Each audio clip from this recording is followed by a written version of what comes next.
tallied, and when we demanded that we verify our record, the chairman declined, overruled us, and insisted on declaring and announcing the said results.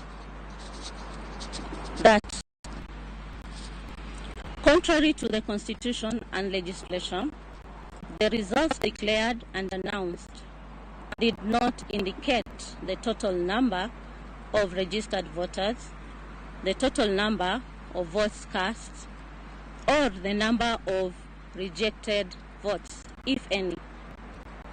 In this regard, the results announced by Mr. Chebukati lacked a critical ingredient, namely the total number of votes cast, percentages scored by the four candidates. And let's demonstrate, we all know that percentage is essentially a fraction of a whole number.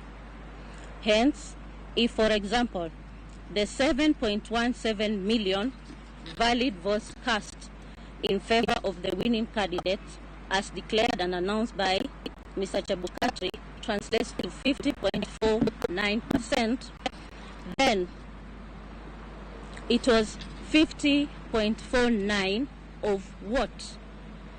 Further, take notice that Mr. Chebukati claimed that Raila Odinga attained 25% of votes in 34 counties, while William Ruto attained 25% in 39 counties.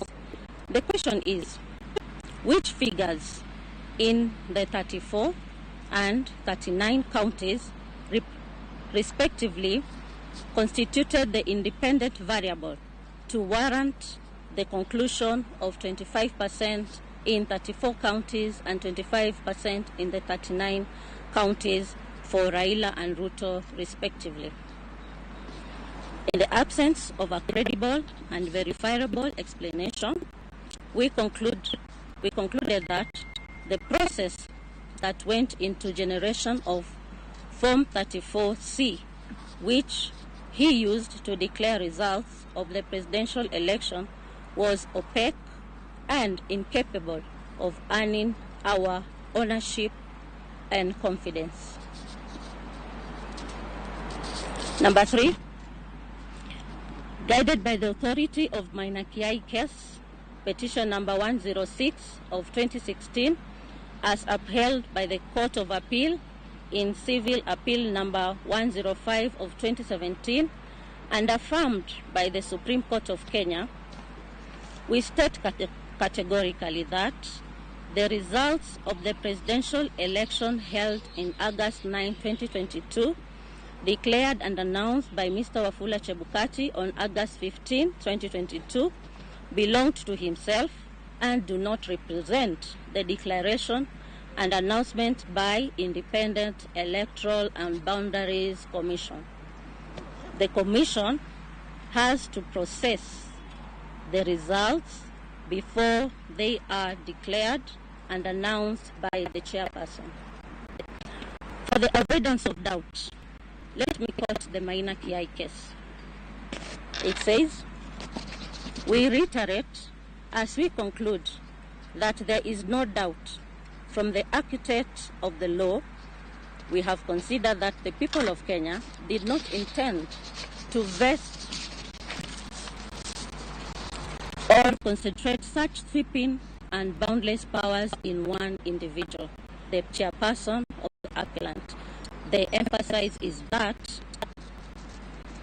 the Commission's chairperson has conducted the election as though he is the National Returning Officer, a non-existent role, and his role in declaring results that were not approved by plenary by all 7 commissioners renders the results unconstitutional to the extent that this is his own results as opposed to those of IEBC.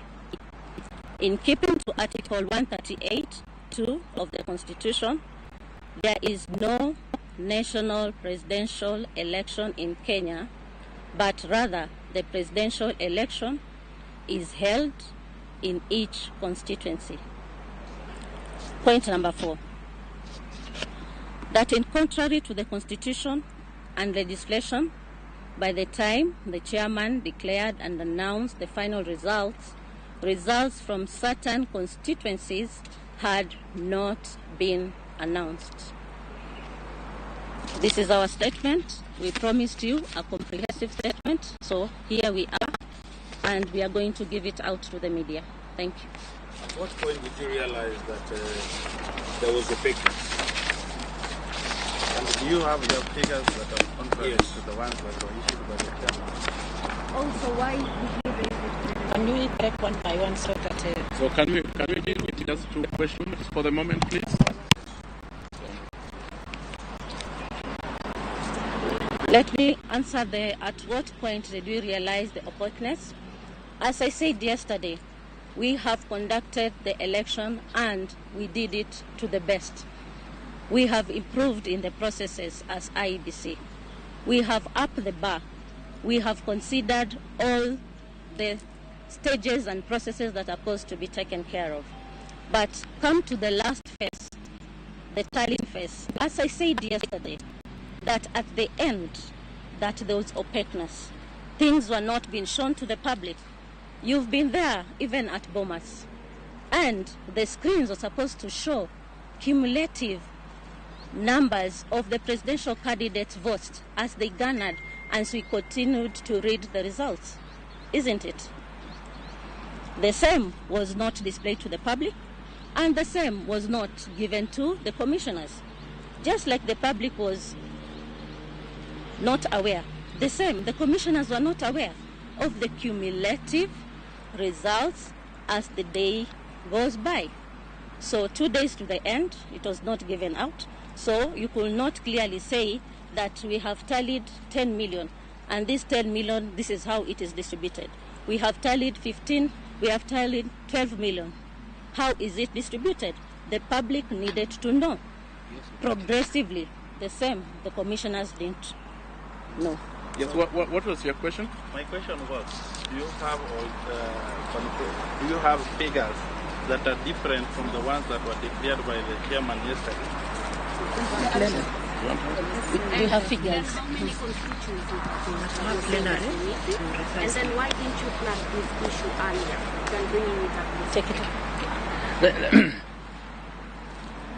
As a commission, we were not, as the Vice Chair has said, we were not doing the tallying.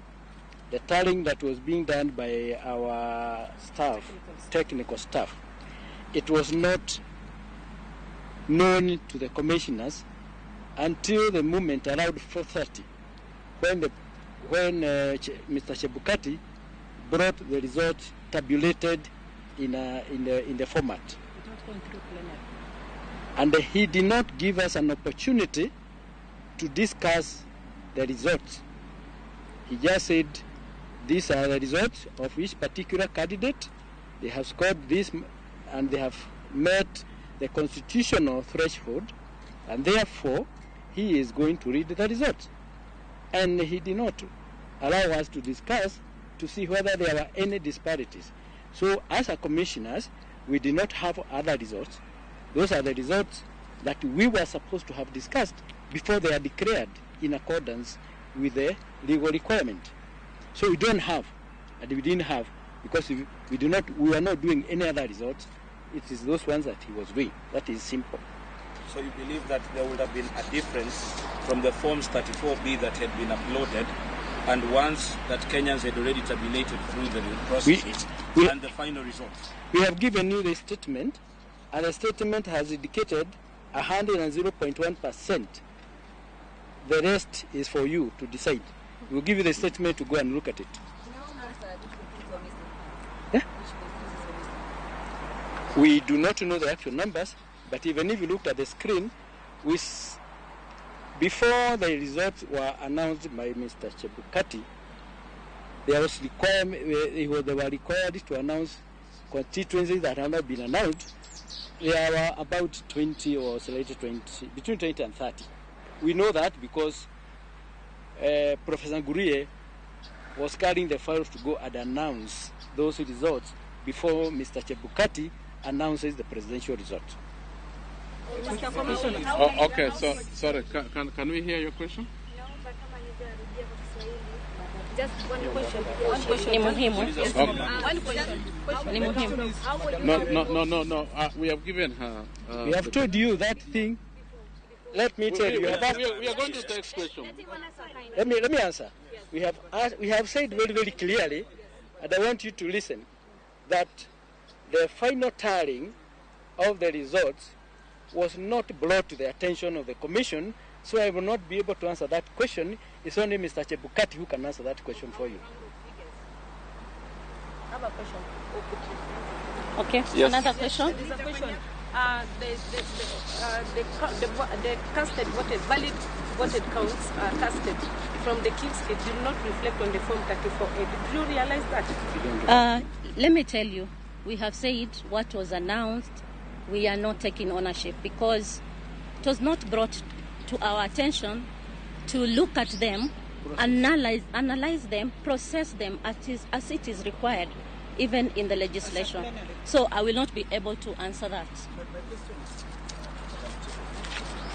If you say what you know, and you're not involved in counting, but you partook in the process of announcing the results, someone asked, then what was your role at the government of Kenya? Let me answer. You want to take it?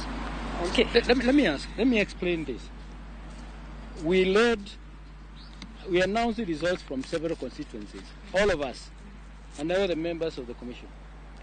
And once that is done, it was going to the back end.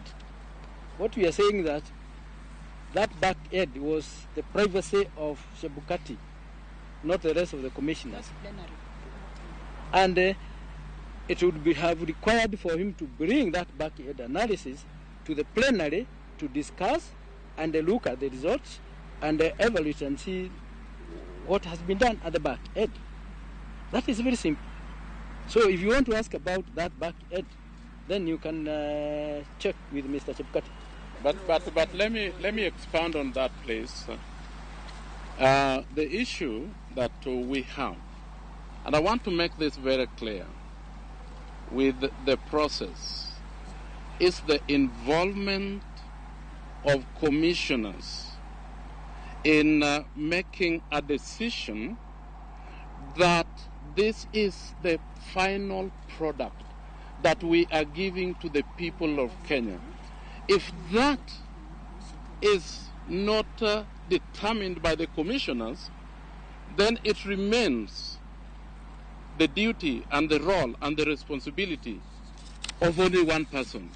And that is the issue that we had in the boardroom, where these are the final results. That's what he told us. And then we asked, how about some of the issues that the political parties had raised? And he said that, I will deal with that. And they never dealt with that. These issues that political parties were raising from the floor of the tallying center were important and needed not to have been disregarded. Now, these are the issues that we were answering. Where then did those issues go in the context of the final tally of the results that you are going to mention? This is our problem. Well, Yes. Now that. and also, as Oh, you answer okay, that, okay. Let me. doesn't the mandate to declare the presidential election rest with the chairperson of the committee, of the commission? Yes. Like he did. Yes, the mandate to declare. The mandate to declare is in the role of the chair of the commission. Yes, but before they are declared, and we are saying that we did not process, and that's why they come out with glaring mistakes, and we don't take ownership of the same. Thank you. Those are options. Okay. Okay, Swahili. Okay, Kiswahili. No.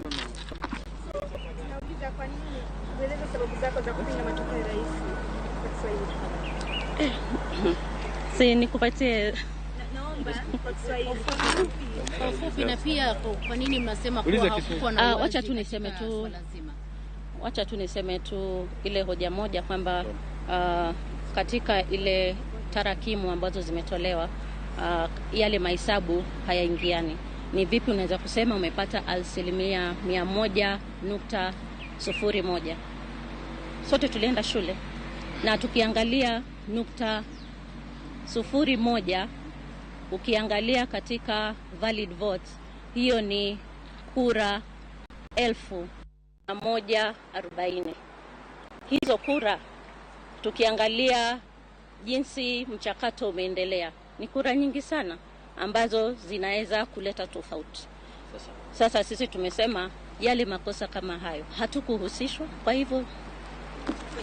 Okay, thank you very much. There's one question, but you've not really answered that question.